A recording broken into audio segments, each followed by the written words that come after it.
March 2017. It's 5:00 a.m., pitch black, cold. And then this sound just shatters the quiet. A frantic, just relentless hammering on a door in El Matarea. Yeah. Seif's father opens it. And standing there is Ansam, his son's wife. She's hysterical, can barely speak. And then she gets the words out. Yeah. Seif never came home. And that was it. The start of this absolutely terrifying 485-day search. Seif, I mean, this was a successful young guy, good career, just vanished. Right. And in those first hours, you just see pure panic. Seif's father, Ansam.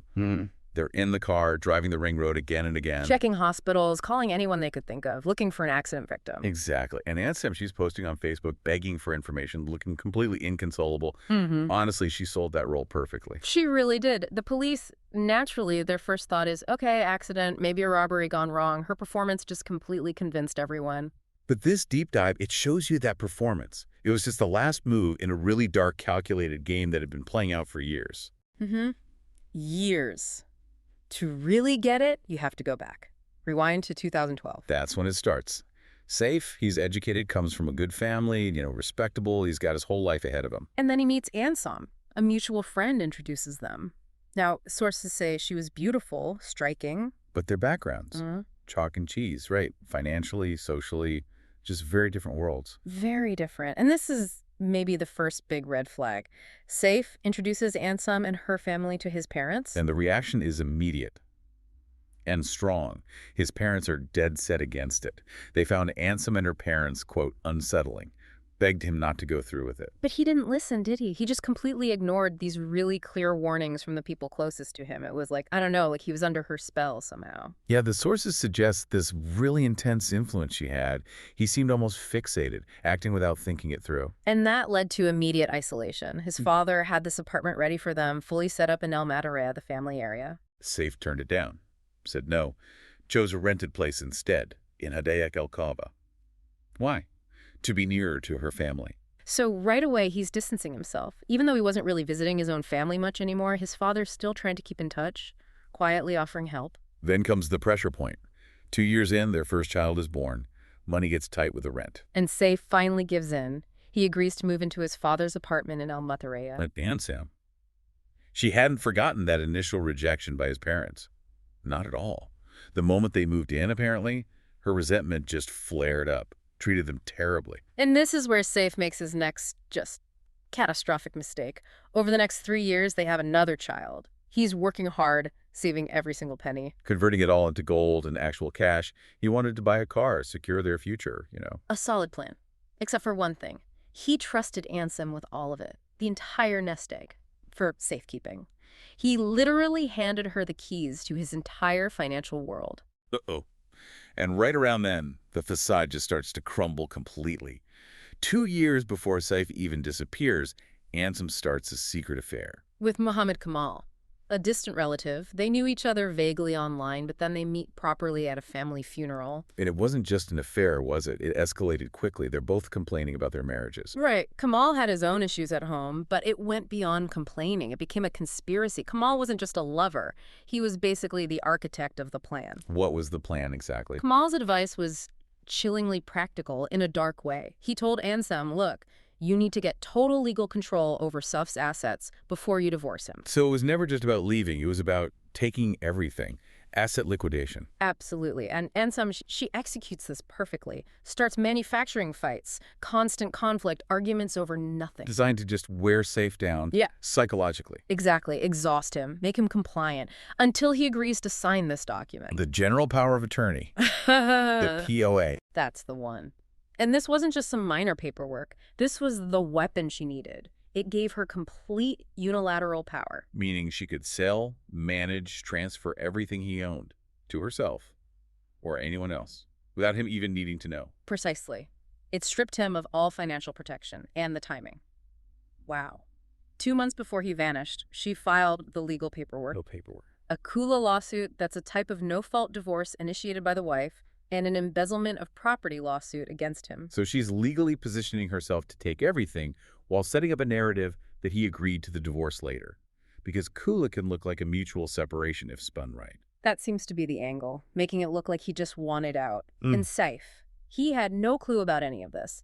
He was keeping all attention at home, a secret from his parents, probably out of shame. Okay, so the legal traps are all set. Fast forward to that day, March 2017. Seif leaves his father's place around 5 p.m. Says he's taking the kids to Ansam's parents' house. She was supposedly staying there after one of these manufactured fights. Then he's heading to El Mahdi to look at a car he wants to buy. And crucially, he's carrying the cash for the down payment. 2 hours later, his phone goes completely dead, off the network. And that night, the next morning, Ansam puts on that award-winning performance. The frantic wife, the desperate searcher. Totally convincing, fooled the family, fooled the initial police investigators completely. But the act couldn't last, could it? Just 2 weeks later, the mask slips.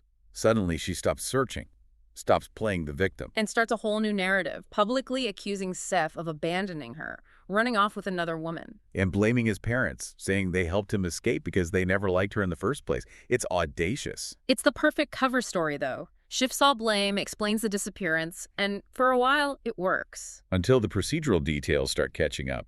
6 months after Sief disappeared, his father finds out about the POA. And realizes Ansam is already using it, her very first move, transferring Seif's old car into her own name. Just like that. Imagine the father's shock. Then, 8 months in, it gets worse. He discovers Ansam changed the locks on the El Mataraya apartment. His apartment, technically. And then he finds out why. She used the POA to sell the apartment to herself. Unbelievable. And the gold. The cash-saving Seif had entrusted to her. Gone. All gone. Systematically liquidated while her husband is a missing person. How did the police miss this initially? Because on paper, thanks to the POA and the earlier Kula filing she'd initiated, it could all be framed as a marital settlement. It looked legally sound, even if deeply suspicious. Right. 9 months after Seif vanished, his father even gets a court notice finalizing the divorce and property settlement. Stuff Seif supposedly agreed to while he was missing. That's when the father goes back to the authorities, with the POA, the evidence of the sales, everything. And they finally reopen the case, focusing squarely on Ansam. But quietly this time, very quietly. They wanted her to act naturally, not get spooked. They put her under surveillance. And that surveillance turns up something huge. 1 year after the disappearance, police discover Ansam is getting ready to marry Mohamed Kamal. But here's the tricky part. The initial surveillance showed no dodgy contact between them during that year he was missing. They were being careful. So the police dig deeper, backwards in time. And they hit gold. Or rather, digital evidence. Facebook messages between Ansam and Kamal from 4 months before Seif even disappeared. Proving the long-term affair, the planning, and crucially, the financial motive that was missed the first time around. The net closes fast now. Yeah. Kamal is called in for questioning just 2 days before his planned wedding to Ansam. And the police notice he's incredibly distressed, agitated, way more than someone supposedly unconnected to the disappearance should be. Exactly. His reaction raises huge red flags. So they bring Ansam in immediately after him. What did they ask her? Just presented her with the basic fact. We know about your relationship with Mohamed Kamal. She just collapsed. The whole charade, the whole carefully built structure, it just disintegrated. She buckled immediately and confessed everything. Just like that, after holding it together for so long. The pressure, the evidence, it was too much. And the confession, chilling. Tell us. Ansam admitted she explicitly told Kamal to kill Seif. She gave him Seif's exact plans for that day, including the fact he'd be carrying the cash down payment. And she had one condition, didn't Yes. The body had to disappear. No trace. To make it look like a robbery, or even better, like he really did just run off, maintain the cover story at all costs. So how did Kamal do it? He got help. Enlisted a friend, an accomplice with a car. They found Seif on the ring road that evening. Pretended they were heading the same way, towards El Mahdi. Offered him a ride. Casual. Seif probably didn't suspect a thing. But Kamal was ready. Completely. Days before, he'd gone out to a quiet, secluded spot along the ring road and pre-dug a grave. So they get to the spot. Kamal tells the driver to pull over, asks Seif to get out, says he wants to talk. Talk about what? He starts lecturing Seif about his marriage problems, about Ansam, trying to provoke him, maybe. And Seif reacts angrily. I mean, who wouldn't? Exactly. He explodes, furious that Kamal's sticking his nose into his private life. And that's when Kamal drops the bomb. Reveals the affair. Reveals the affair and tells Seif he's going to marry Ansam. Oh my God. And Seif Lunges at him, pure rage and shock. And in that instant, Kamal acts. How? There was a large rock there, pre-positioned apparently. He grabbed it, struck Seif hard on the head, one fatal blow. And that was it. That was it. They put the body in the grave Kamal had already dug, covered it with dirt. How long did it take? The whole thing? Less than 10 minutes. 10 minutes to end a life and bury it. 10 minutes. Kamal called Ansam right after, confirmed it was done, and then 485 days of deception began. Just incredible. And there was one final awful piece to the cover-up involving Ansam's mother. Yes. On the very day Seif disappeared, Ansam's mother called Seif's father, pleading with him, asking him to calm his son down so Seif wouldn't divorce Ansam. Trying to reinforce the idea that Seif was just angry, maybe planning to leave, bolstering the elopement story. It certainly looks like she was actively helping build that initial cover story. Whether she knew the full extent of the plan, the murder part, we don't know for sure. But she was definitely involved in the deception. So what happened to them all? The perpetrators? The justice system was decisive. Ansam, Mohamed Kamal, and the accomplice who drove the car, all three were sentenced to death. And Seif.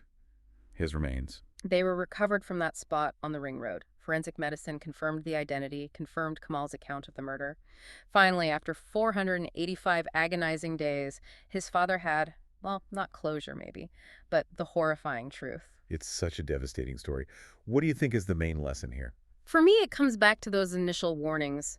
Seif's fate is just a brutal reminder of the danger of ignoring clear, visceral red flags about someone's character, especially when your own family is raising them. And the power of attorney. Absolutely. Allowing that extreme emotional manipulation, letting himself be pressured into signing that document.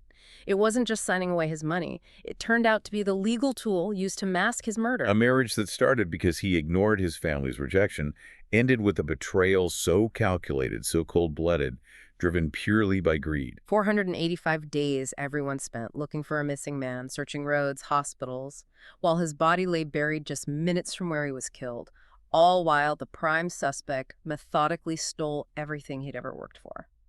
It really makes you think. So we'll leave you with this question.